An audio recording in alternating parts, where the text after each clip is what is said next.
கீழ்பெருமநல்லூர் கிராமத்தில் ஸ்ரீ மொய்தியம்மன் கோவில் பூட்டை உடைத்து அம்மன் கழுத்தில் அணிந்திருந்த 2 சவரன் தங்க நகை, வெள்ளி கொலுசு மற்றும் உண்டியலில் இருந்த சுமார் 30,000 பணம் ஆகியவை கொள்ளையடித்து சென்ற மர்ம நபர்களால் மாகரல் காவல்துறையினர் தேடி வருகின்றனர்.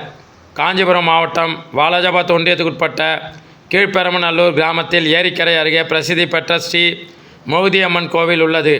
இக்கோவிலில் பொதுமக்கள் காதுகுத்தல், திருமணங்கள் மற்றும் பல்வேறு திருவிழாக்கள் நடத்தி வருகின்றனர்.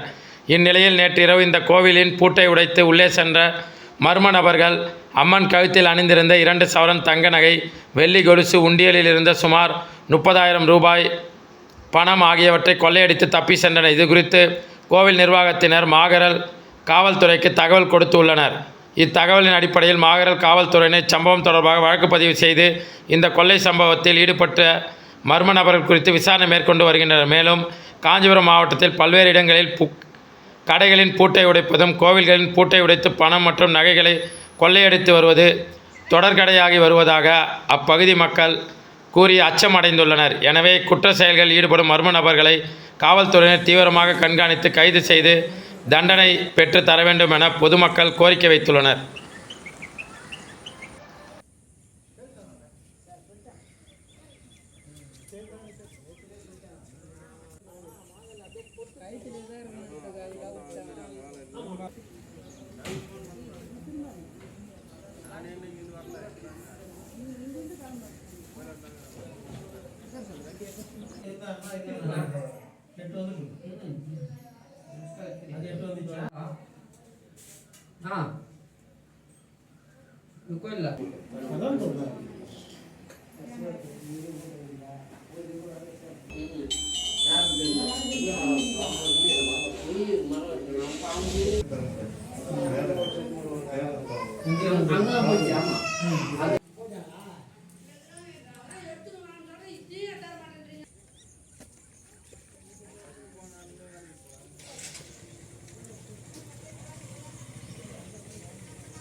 அங்க போய்